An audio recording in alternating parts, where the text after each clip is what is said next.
Il crollo del ponte Morandi è stata una reazione a catena partita probabilmente da qui, dal cedimento di uno strallo. In questa inedita ricostruzione 3D andiamo indietro nel tempo per portarvi nel punto da cui tutto è partito un attimo prima del disastro. Ciao ragazzi, io sono Andrea Moccia e in questo video vi facciamo vedere, ma soprattutto capire, come e perché è crollato il ponte Morandi. E lo facciamo con un'animazione del tutto inedita prodotta dal team Geopop. Per capire davvero i motivi del crollo, però, è fondamentale capire la struttura del ponte, cioè come era fatto e come erano distribuiti i pesi. Ferma, ragazzi, se guardate i nostri video e vi piacciono e non siete iscritti, fatelo, perché ci date una grossa mano. A voi non cambia nulla, ma a noi sì. Grazie mille e torniamo a noi. Il viadotto Polcevera era lungo 1102 metri ed era diviso in due parti principali. La prima formata da un impalcato, ovvero la struttura di sostegno del piano stradale di un ponte. Questa era lunga 484 metri ed era sorretta da 8 pile di cemento armato. La seconda era un ponte lungo 618 metri, dove il piano stradale era sostenuto da 3 piloni. Dall'alto dei piloni, come vedete, partivano dei tiranti inclinati ancorati al piano stradale. Questi tiranti si chiamano stralli ed è proprio per questo motivo che questa tipologia di ponte si chiama strallato. Quindi la struttura chiave del ponte è questa, guardate, la dividiamo in 4 parti. Le parti esterne della strada, o per meglio dire dell'impalcato, erano sorrette dagli stralli. Ce n'erano 2 per ogni lato. Le parti interne dell'impalcato, invece, erano sorrette dalle gambe dei piloni e da dei sostegni in cemento armato a forma di H. Eccoli qua. Tutti i carichi delle parti esterne e delle parti interne venivano scaricati sul pilone centrale e quindi sulle fondazioni. Abbiamo detto che c'erano 3 pile. Ogni pila era indipendente dal punto di vista dei carichi. Non a caso il crollo ha interessato solamente la pila 9. Le altre 2 sono rimaste in piedi. Domanda che ci siamo posti forse tutti, ma perché Morandi fece un ponte così? In realtà per una necessità pratica. Sotto al ponte c'era la città. C'erano le case, c'era un fiume, c'erano capannoni, c'era la ferrovia. Bisognava quindi scavalcare la valle con meno piloni possibili. E il motivo era pratico, logistico. Abbiamo capito come si teneva in piedi, ora la domanda è perché è crollato? Il pilone che crollò fu il numero 9. L'ipotesi ad oggi più accreditata, anche rafforzata dal video di sorveglianza di un'azienda lì vicino, è quella del cedimento strutturale di uno degli stralli della pila 9. Infatti nel video rilasciato dalla procura di Genova si nota perfettamente l'inizio del crollo. Guardate, le immagini sono veramente sconvolgenti. Ora ci siamo.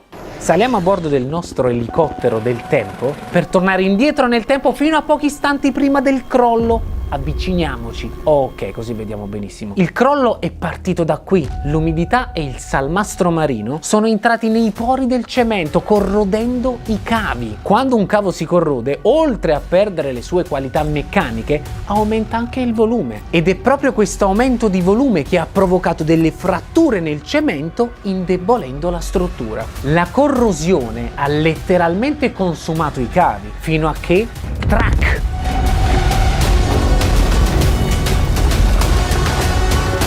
Si sono sfilati i cavi d'acciaio nel rivestimento di cemento e lo strallo si è spezzato. A quel punto la distribuzione dei pesi si è modificata improvvisamente. La parte più esterna dell'impalcato, praticamente della strada, è venuta giù violentemente, trascinando con sé l'intera pila.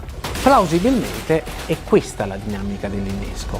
In altri termini, uno dei sostegni principali, lo strallo, è venuto meno a causa del deterioramento e il sistema è uscito dal suo equilibrio, crollando su se stesso. A questo punto qualcuno potrebbe chiedersi: ma come? Cede un elemento e crolla tutto?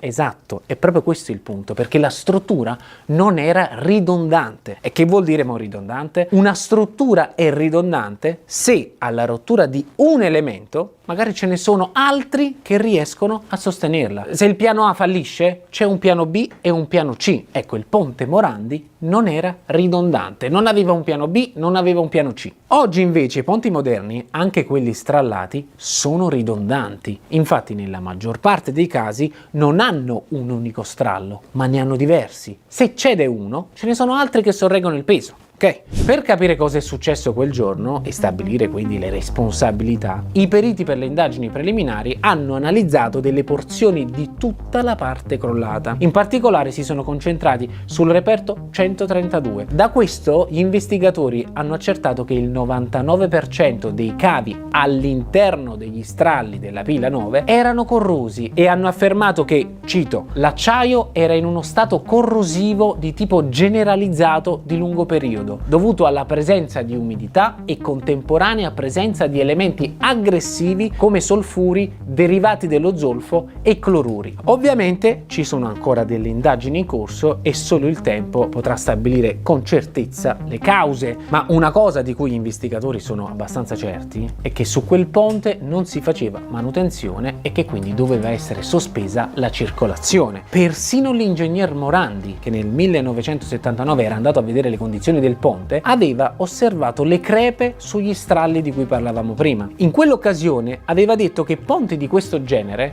erano propensi al deterioramento proprio a causa dell'ambiente in cui si trovavano e ammise anche che al momento della costruzione non si avevano tutte le nozioni sulla durabilità dei materiali. Insomma, in un certo senso lui un campanello d'allarme lo aveva già lanciato. Come parziale soluzione, nel 1992, questo non tutti lo sanno, furono sostituiti gli stralli della pila 11, mentre quelli delle pile 9 e 10 non furono minimamente toccati, rimanendo così per altri 25 anni. In tempi più recenti, poi, anche altre ispezioni avevano annunciato un importante stato di corrosione nelle parti portanti del ponte, ma nulla è stato fatto, purtroppo. Su questo, ovviamente, noi ci asteniamo da fare considerazioni per due motivi. Uno, perché non è nostra competenza. Due, perché il processo è in corso. Bene, detto ciò, dopo il crollo, il resto del ponte è stato demolito, facendolo saltare letteralmente in aria, guardate.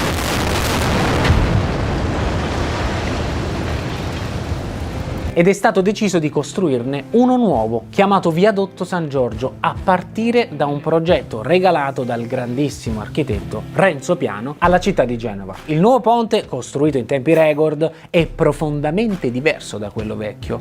Ha molti piloni, ne ha 18. Perché oggi l'hanno costruito con tanti piloni? Prima abbiamo detto che ce ne volevano pochi. Perché le condizioni sono cambiate. Se Morandi aveva optato per il ponte strallato per poter superare le case e la ferrovia sottostanti, con il nuovo progetto invece questo problema è stato superato, perché le case e i capannoni sotto il vecchio tracciato sono stati abbattuti. Non ci stanno più, per cui abbiamo potuto mettere 18 pile. Purtroppo, e dico purtroppo, ci tengo a ricordare ancora una volta che le armi migliori che abbiamo per combattere queste tragedie sono la prevenzione e la manutenzione delle opere della nostra cara Italia. È una cosa abbastanza ovvia e scontata, banale quella che sto dicendo, però ci dovrebbe far riflettere il fatto che nonostante sia banale, questa lezione non riusciamo a impararla. Carissimi, io insieme al Team Geopop ci teniamo particolarmente a ricordare le 43 vittime, i loro familiari, i numerosi feriti, gli oltre 500 sfollati che in soli 10 secondi hanno perso praticamente tutto quello che avevano. Un grande saluto lo vogliamo fare anche ai vigili del fuoco e a tutte le forze armate che hanno partecipato ai soccorsi. Un abbraccio fortissimo da parte nostra. Vi ringrazio tanto per l'attenzione, noi ci vediamo al prossimo video, sempre qui su Geopop, le scienze nella vita di tutti i giorni. Ciao!